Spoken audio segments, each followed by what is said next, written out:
de hoje é a doutora Cristiane Danese, patologista bucofacial, que vai nos falar sobre lesões da boca. Seja bem-vinda. Então, para iniciar, existe uma especialidade que estuda essas lesões da boca? Sim, a estomatologia é uma especialidade relativamente nova que estuda não só as lesões que ocorrem na cavidade bucal, regiões que compreende o lábio, palato, mucosa jugal, que é a mucosa da bochecha, mas também os maxilares, mandíbula e maxila. E como então essas doenças que atingem a região bucal, como elas podem se manifestar?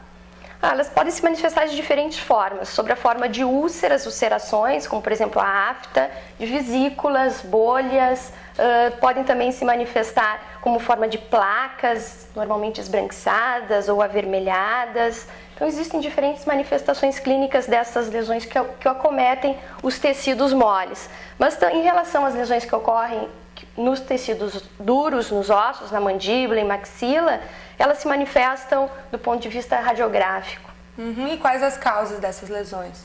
Bom, existem, como as patologias como um todo, diferentes fatores etiológicos ou fatores causais dessas patologias. Generalizando, elas podem ser tanto causadas por agentes externos, que nós chamamos de agentes exógenos, onde nós temos vírus, agentes biológicos, vírus, fungos, bactérias, também agentes físicos e químicos. E existem também um grupo de doenças que ocorrem na cavidade bucal, que são manifestações de doenças sistêmicas. E dentro deste grande grupo, as manifestações bucais da AIDS têm sido bastante estudada, principalmente no que tange um diagnóstico baseado nessas manifestações de uma doença sistêmica que pode ocorrer na cavidade bucal. E quanto ao câncer bucal, doutora Cristiane, que tem inclusive altos índices de mortalidade no Brasil e em outros países, quais seriam as características dessa doença? Bom, o câncer realmente é um problema de saúde pública, Então, no Brasil, nós temos o câncer de boca como o sexto mais comum no sexo feminino e o quinto no sexo masculino, E isso está diretamente relacionado aos fatores de risco dessa doença. Então, nós temos o fumo, o álcool como os principais fatores etiológicos do câncer de boca. E quando existe uma associação desses dois fatores, a probabilidade dessa patologia ocorrer aumenta significativamente. E nós também não podemos deixar de falar nas radiações solares no que tange ao câncer de lábio. E aparece também nos jovens esse câncer.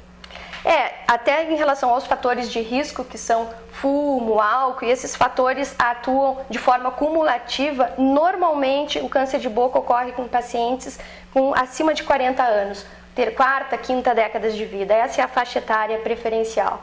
E existe possibilidade de cura para esse câncer ou qual seria o tratamento? Sim, existe cura. E a cura está diretamente relacionada à época em que a doença foi diagnosticada. Quanto mais precocemente, melhor o prognóstico, ou seja, melhor o que nós esperamos como terapêutica para essa lesão. Então, nós temos a cirurgia associada à radioterapia e quimioterapia como métodos terapêuticos de escolha para o tratamento do câncer. É evidente que isso depende bastante também do tamanho da lesão, da localização. E para finalizar, doutora Cristiane, quais seriam os métodos de prevenção, então, para o câncer de boca?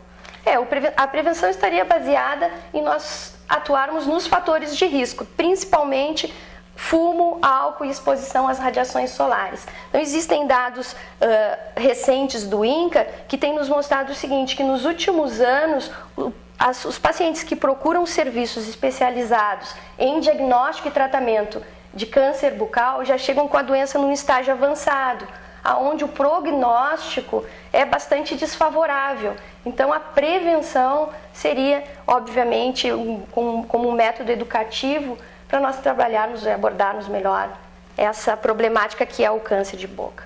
Então, ok. Muito obrigada pela sua participação e por essas informações. Eu agradeço.